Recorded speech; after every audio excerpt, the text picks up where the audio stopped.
Welcome to the podcast, Let the Prophet Speak. Today we are going to study the prophet Ezekiel chapter 46. That is the Navi Yechezkel Perek Mem Vav. And those of you that have been keeping up with me and studying together until now, remember that God had led the prophet through a virtual tour of the third temple. And we took this tour with Ezekiel as he went from chamber to chamber and room to room and section to section. We heard a graphic description of all the buildings and doors and windows, etc. And then at the end, there was the final time when they opened the outer door and God's presence filled the entire temple. And then he told Ezekiel his vision of what the world will be like and what the service in the temple will be like in the future times. So in the last chapter, we learned a lot about how the land was going to be divided up in such a way that that the leadership will not have to and will not have to oppress the poor and take things from the poor. And we learned the responsibilities of who had to pay for what in terms of the temple service and so on.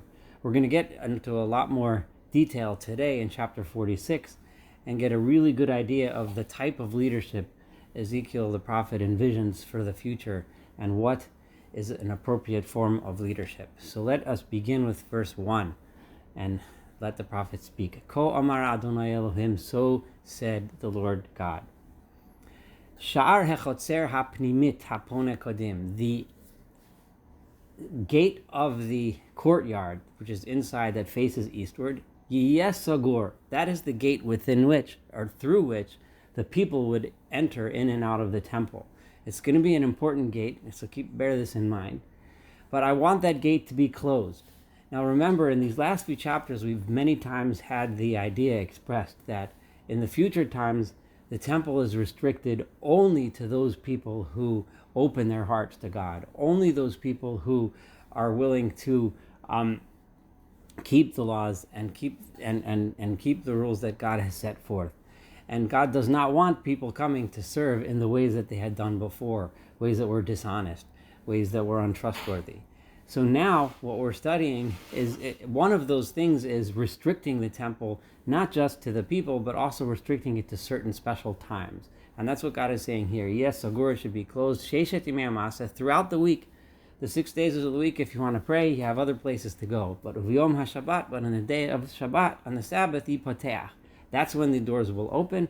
Uviyom HaChodesh, and also when they celebrate the first day of the month, Yipoteach will be open then as well for the people to come. Uvo HaNasi, and the leader, and remember, this is really important because Ezekiel refers to the leader who is here representing the Messiah himself, is not a king. Ezekiel is emphatic in saying that he's not a king, but he is a Nasi, someone who is elected by the people, someone who is uplifted by the people and made the leader. And he repeatedly uses the word Nasi to remind us of this fact, and we're going to see several facts in this chapter that really emphasize this point. Derech Ulam Hashar, and he will come through the vestibule, also outside that gate, Michutz, from the outside. V'yolmad al mezuzat hashar, he'll stand by the doorpost. And then the priests will do their service. V'yasu ha'kohanim et olato v'yat shlamav, they will bring his sacrifices, which he emphasized in the last chapter, the king has to pay out of his own pocket. I'm sorry, I used the word king and I shouldn't, the leader. V'hishtachaveh al miftan hashar v'yatzah, and then he will go ahead and bow down at the gate and step out. V'ashar lo yisoger ad orav, and the entire day of the Sabbath or the first day of the month, the gate remains open. And then after the leader finishes, V'shtachavu am ha'aretz, then the people of the land will bow down, Petach hasharahu, through that same gate, V'shabbatot, on the Sabbaths, Uv'chadashim, and during those days of the month, Lifnei Adonai, before God. V'ha'olah, and the burnt sacrifice, Asher yakriv hanasi l'Adonai, that the leader will sacrifice to God, B'yom ha'shabbat, on Shabbat. What is that service? Is shishak vasim t'mimim, v'ayal tamim, that consists of 6 sheep and 1 ram. Umincha efa la'ayal, and he also brings a meal offering together with the ram, v'lakvasim mincha matat yado, and for each one of the sheep, also something that he himself has to pay for, matat yado, that he will give a meal offering, v'shem and hin, and oil, a certain measurement called a hin, la'efa, for each amount of flour. Remember, this is Ezekiel imagining what the service is going to look like. Ezekiel himself had been, prior to his exile to Babylon, had been a priest that had been involved in this service.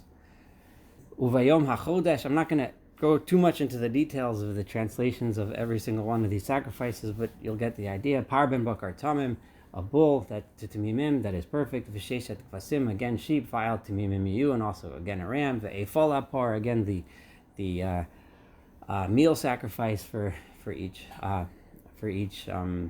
bull. Ve'efal ha'iliyas mincha, and another measurement for the ram. V'lakvasim, and for the sheep. Kasher tasigazo, as he himself, the leader, can afford. B'shemen hin la'efa. I'm emphasizing that for a reason, and you'll see why in a moment.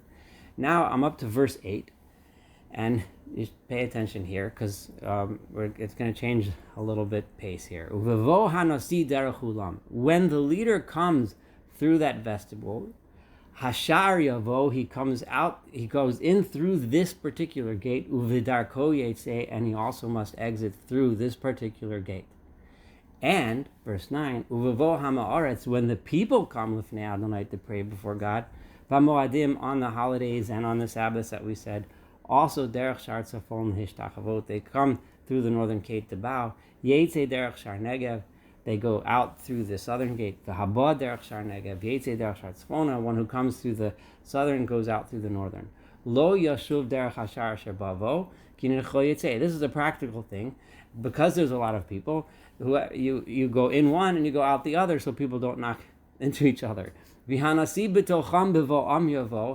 the leader himself has to come with the people the same way they come, and the same way they leave.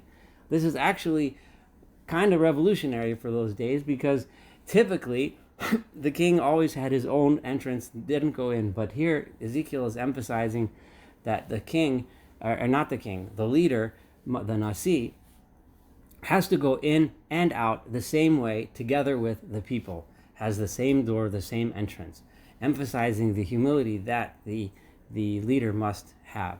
Uvachagim uvamoadim, and on the special holidays, tiyeh hamincha yefal apar, again, that says what the flour offerings are, ve'efal ha'ayil v'lakvasim atas yado, and bring for the sheep as well as the rams and the bull, v'shemen hin la'efa, and also oil.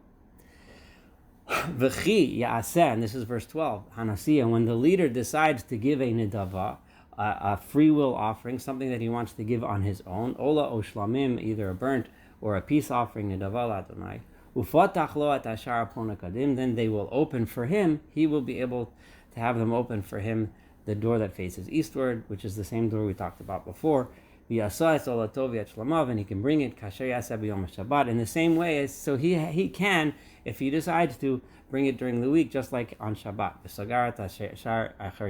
And then he can close the gate when he leaves. And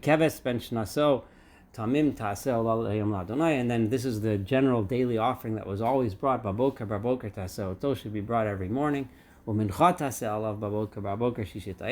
meal offering that goes along with it every day. And the oil, a certain measurement, laros et asolas, to mix with the flour. Mincha Adonai chukot olam tamid, these are rules that are forever. Ya'asu et ha'keves v'et ha'mincha, they should always do these sacrifices and the meal offerings, v'et ha'shemen, and the oil, baboker, every morning, olat tamid. Ko omar Adonai Elohim, so says the Lord God, this is verse 16, ki yitein hanosim matana le'ish mibanav. Now we're going to focus now away from the lists of the sacrifices, and we're going to focus now on some other ideas of what the future leadership is supposed to look like.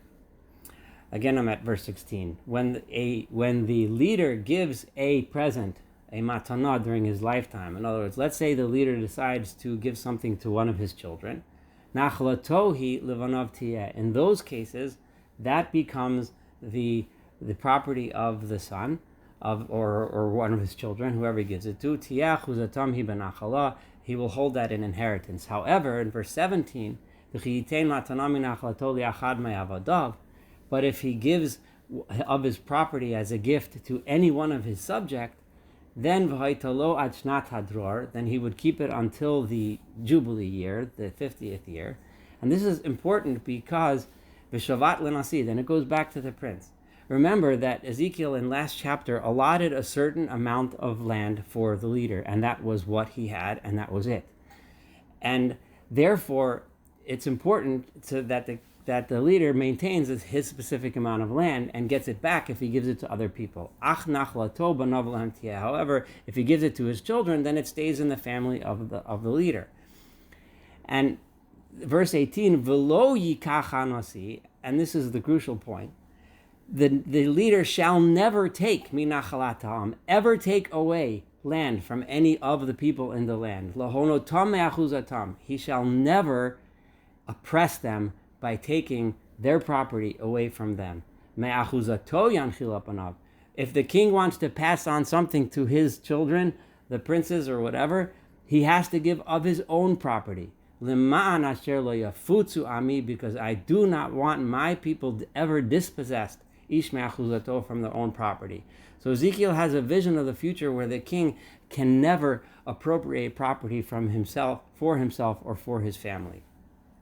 And this was obviously a major problem that Ezekiel bothered him about how the kings treated the people beforehand. This is what God is saying, Lema'an asher lo yafutzu ami, so that my people shall never be dispossessed of their land. Vayivi'eni b'mavo, this is verse 19. Then God continues on his journey through the temple, and he brought me through a passageway, asher al kesef ashar, which was on the side of the gateway, el halishkos hakodesh, into the holy rooms, el hakohanim, where the priests were, haponos tefona, that faced northward, v'hine shom makom bayakosayim yama, and there I saw a place that was facing westward. Vayomer Eli, and he said to me, it's not clear if this was the angel, because there was an angel, remember we said it was made of shiny copper, who was leading Ezekiel around, or if this is God himself speaking. Zeh makom, this is the place, asher yivashlu shlam hakohanim, where the priests will perform their service with the guilt offerings and the sin offerings at the Asham at the Chatas, asher yofet mincha, where they bake the meal offerings, the vilti hotzi el chatzer chitzona, because not to bring them outside and defile them, l'kadesh et ha'am, to where the rest of the nations is standing. Then he continues this journey, vayotzieni el chatzer chitzona, and he brought me out to the outer courtyard, vayavireni el arbat mikzoei chatzer, and he brought me to the four corners of the courtyard, v'hine chatzer b'mikzoa hechatzer, and there was a courtyard in the corner of the courtyard, chatzer b'mikzoa chatzer, and another one. It's hard to imagine this any other way than to imagine this as a mystical vision, where he's going from courtyard to courtyard, seeing holier things as God is showing him around the surroundings of the temple at this time. The arbat miktzos chatzer, on the four corners, chatzerot keturos, there were the courtyards that had no roofs, arba'im orech u'shloshim rochav, that they were measured 40 by 30 cubits, mida achas l'arbatam kutzaos, all four corners had the same measurement in those yards. The tur saviv bahem, and there was a row of bricks that surrounded around them, li'arbatam muvashlot asoy, and they were made with hearths, places to make bricks, mitachat hatirot saviv, underneath all the other rows. Vayomer Eli, and he said to me, Eile beit hamivashlim, this is the place where the people cook the meat, asher yivashul sham meshros yabayit etzevach ha'am, where they cook the sacrifices of the people in order to eat them. So this concludes chapter 46. The main point that I want to point out from this chapter, because a lot of it is the measurements and sacrifices, which can get difficult to kind of plow through. But we have to again try to imagine ourselves wandering through the temple and imagine ourselves in Ezekiel's own mind, where he had seen this temple before, he had worked in the temple before it was destroyed. And here it is God showing him around. And the one message that God taught him was that in this temple, it will not be based on oppression. The leadership will not be the kind of leadership that oppresses the people. The leadership will never be allowed to appropriate property for themselves and to act in such a way. And that's the main lesson to take from chapter 46, There's 2 more chapters to go in Ezekiel, and we're going to learn a lot more interesting lessons in these last 2 chapters. Thank you so much for studying together. Looking forward to studying chapter 47 together and the rest of the book as well.